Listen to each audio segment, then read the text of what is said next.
APC governors to AGF and CBN. Obey Supreme Court ruling. Vote for Tinubu, says Buhari. Okay, which story are we starting with? Yeah, the AGF. So the ruling All Progressive Congress, APC, yesterday advised the federal government and the central bank to respect the Supreme Court ruling on the implementation of the currency redesign and swap policy. So the National Working Committee, NWC, of the party had a meeting yesterday with the governors elected on its platform, and they maintained that the order of the Apex Court is still subsisting, and they're also urging the president to urgently intervene and halt the current suffering occasioned by the faulty implementation of the monetary policy. We know that some governors had taken the federal government and the CBN to the court. Kaduna State Governor Nasser El-Rufai, Kogi State Governor Yahaya Bello, and their Zamfara State counterpart Bello Matawale. And we have also witnessed some of the hardships that most of us Nigerians are, going through right now. So they are saying that the court order must be obeyed, and that's what the president owes them for now. They also went ahead to discuss about the politics, the elections that will be coming up on Saturday, and how prepared they are. All right, in addition to that, the president also was in Addis Ababa at the African Union, and there he was speaking that he wants to assure Nigerians that adequate security has been taken to ensure everybody is able to come out to vote on Saturday. He said he's aware of the hardship they're going through. He's asking that he should be patient with his government. He's also saying that he's not in the running race, but his party has picked Asiwaju Bola Ahmed Tinubu, who he mentioned is a true believer in Nigeria, who loves the people and the development of the country, and is calling on everybody to vote for Asiwaju Bola Ahmed Tinubu. He's reliable, and he trusts he will build on the achievements of his administration. Okay, let's move on quickly now I want to take a story in The Nation, but it's not on the front page. Okay. So the Nigerian Upstream and Petroleum Regulatory Commission, that's the former DPR, are saying that its Chief Executive Officer, Gbenga Komolafe, says that most of the oil thefts that has been reported is actually not oil theft. They are due to inaccurate measurement. And he says that most of them are, he said this at the Petroleum Club quarterly dinner, where he excused what we consider oil theft, but he didn't give us the details, or the report didn't give us details of how this crude is measured. So if I measure 10, let's say 10 liters, for instance, and I use a particular form of measurement and add 20 liters, is it still not oil theft? Is it, just measured inaccurately? Because what exactly was he saying? So I'm taking the story just so that we'll see more details come out. So explain to us what is measurement, what is the accurate measurement, right, and what is inaccurate. The Punch. 6 days to elections, APC governors, bank CEOs in last-minute rush to clear Naira mess. Ogun woman sets self ablaze over 70,000 Naira debt. Vote for leader with capacity and character, says Oyedepo. Khan laments Leah Sharibu's continued captivity. Few queues may return as NNPCL depots run low. Buhari, Jonathan, others became president unprepared, says Kuka. INEC to get poll allocation from CBN today. Okay, which story are we starting with? I was going to take the banks. The banks committee are considering extending the collection of old notes this week. They had a virtual meeting on Saturday where they're saying to avert all the protests and destruction into their banks. They're thinking of actually extending it this week. The meeting was held, and they're aiming to get the CBN to approve for them to do that extension this week. Top bank officials believe that doing so would reduce the tension, as I said, and bank CEOs met over the weekend, and they're insisting that CBN must be able to give them the approval because they can't continue to withstand the destruction that is going across the country on their own facilities and causing fear to their staff. So hopefully today they can get some feedback from CBN to allow a bit of extension. Okay, so a middle-aged woman identified as Mama Dada has reportedly set herself ablaze in her rented apartment, allegedly over her inability to pay back 70,000 Naira loan she took from a microfinance bank. So according to the story, they said when you take money from that particular bank, first of all, you have to be a member of that bank, and you would have been contributing thrift for a while. Oh, till you are able to yeah. get a substantial amount as loan. And when you're not able to pay that money, they would embarrass you. They would do all sort of things to you. So she wasn't able to pay back her loan of 70,000 naira. She just sent her son to get something, sent the help to go out of the house, used petrol, poured all around the house and set it ablaze. So they've recovered her corpse. She's been buried. And we discussed it a while ago where they'll be telling your friends to call you, family members to say that you're owing them. They'll put your picture out there. You say, don't deal with this person, she's owing us. It's really, Those are online money lenders. And it's similar to what this woman has gone through. No, the microfinance banks are, target SMEs. They give them loans for business. Those ones don't even send SMS to your people. They just enter your business. They know how to shut it down. Just embarrassing. So that is embarrassing. Maybe you have loaded your shop and suddenly it is just the empty. Okay, so it's but the online ones don't know how to get their monies back. They tell you can send messages to all your contacts. All your contacts. Okay. Hack your phone. Yeah. Okay, another story in Punch? Yes. I have the Bishop of the Catholic Diocese of Sokoto, Matthew Hassan Kuka, has said that the president, that's Major General Muhammad Buhari, and also former presidents of Nigeria, Goodluck Jonathan, Olusegun Obasanjo, and all the many others, down to our military leaders, he said that all of them have led Nigeria and became presidents unprepared. He described it as he said the relationship between Nigeria and his leaders is like being in a bad marriage, where you leave one bad marriage to the next, and then, when you enter the next bad marriage, you now assume that the former bad marriage is better than where you are at. That all of them, that in fact, what he even said about the military, he says the military was even, he calls them glorified, he said it was glorified banditry and armed robbery, because you just pull out a gun and you become head of state.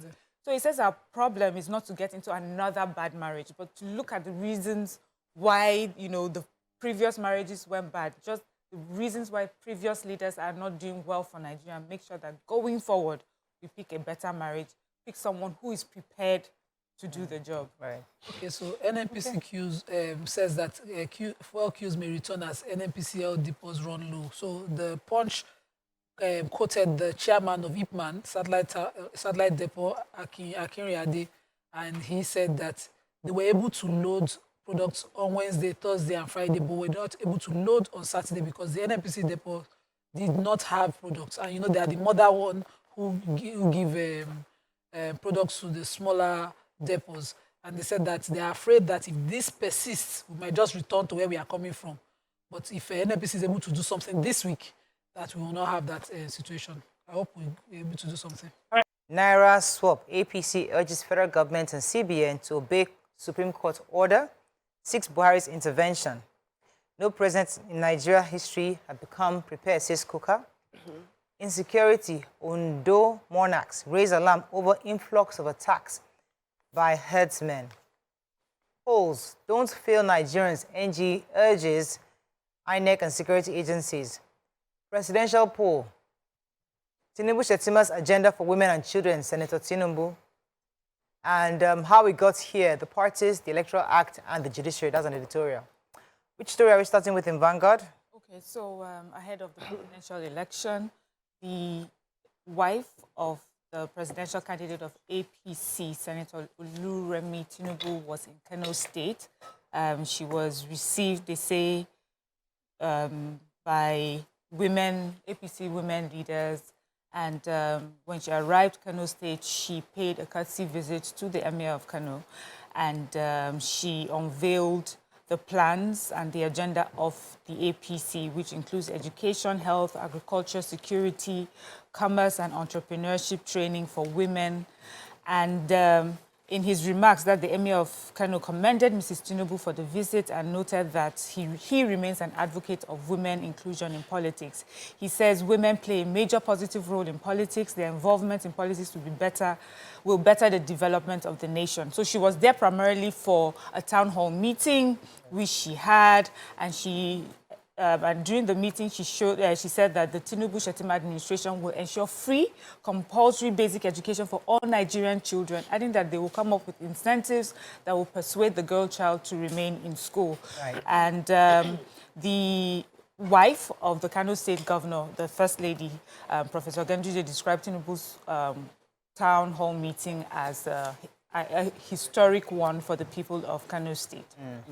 So Bishop Oyedepo was saying yesterday during his sermon in Winners Chapel, he has urged worshippers to vote wisely, and that he said that the stability of Nigeria, he was for peace and stability of Nigeria, adding that he would never be partisan because there are political parties founders in his church. I have my sons who are founders of parties. Everyone is free to join any party, but he only asks that they vote wisely. I said that we should look out for the well-being of this nation and stop hovering around the same nonsense every time.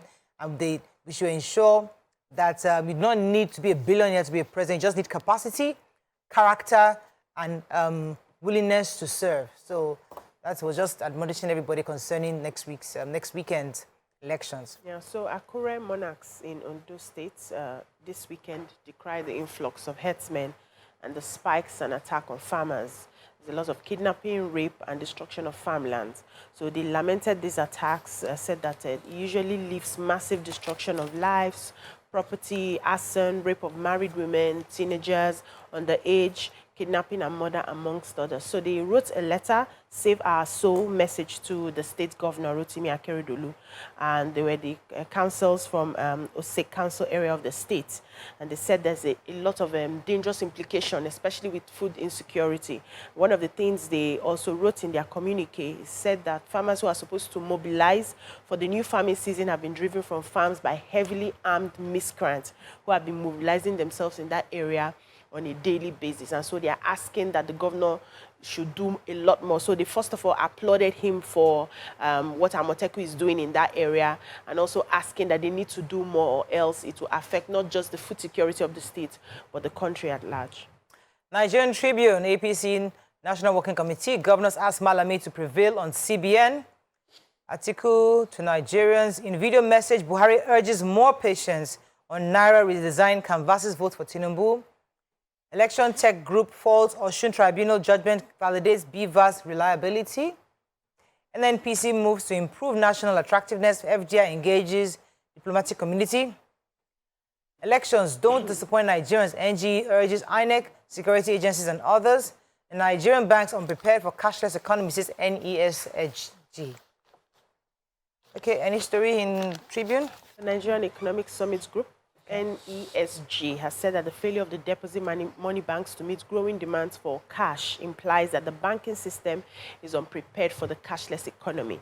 So in a document released, the title Naira Redesign Policy Caught in the Web, said that the recent cash crunch has adverse effects on household, informal businesses, formal businesses, particularly the nano, micro, small, and medium enterprises, which are the backbone of the private sector-driven economy. And they said the time spent to obtain the new notes is also disrupting economic activities, making it difficult for people to, go about their activities daily. And so the banks are not ready. They have not factored in their electronic bandwidth to be able to carry this Naira redesign. And so something has to be done about this because it's not working as it is. Okay, the point. Nightmare in Nigeria, 5 days to election. Naira scarcity, commercial sex workers count losses, decry low patronage. Electronic payment hit 38.77 trillion naira in January.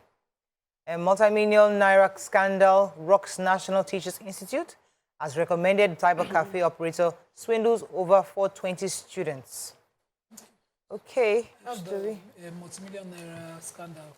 So the National Teachers Institute of Kaduna it's study center in Ogun State is where this happened, and a man named Olasukomi Mutiu, who owns a cyber cafe there, had run this cyber cafe business since 2018, and he had also collected fees, school fees of students since that period. He's supposed to help them generate their payment through remitter by generating the remitter code for them.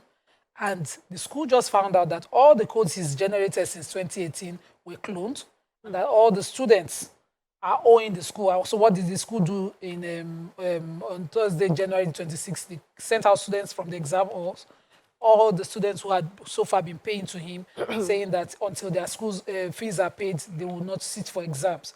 The students, on the other hand, said they relied on him and trusted him because they saw he had a relationship with their state, the former state coordinator one Edwin Francis, and that so they had also been referred by the school system to pay through him.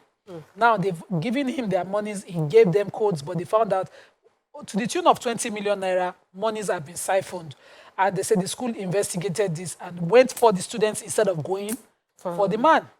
And his so-called ally, which is the former state coordinator, which is what I would expect. Go for the man, bring the EFCC and the ICPC immediately before, raising this alarm.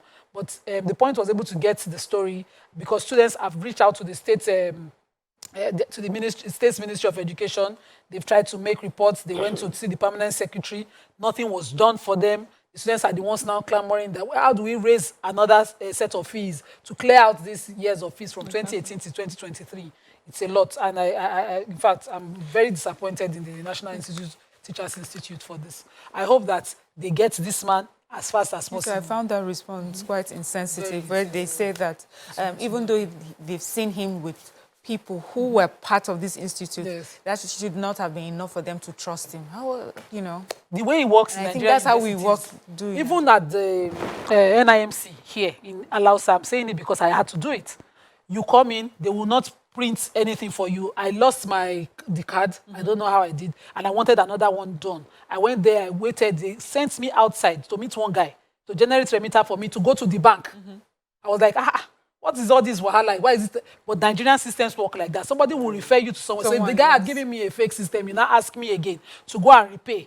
And you still insist on the payment system. So, and I can actually do remitter by myself, but you insist. I said, no, let me just quickly do it. They said, no, that guy has to be the one to print it out for you. So they know how these things work.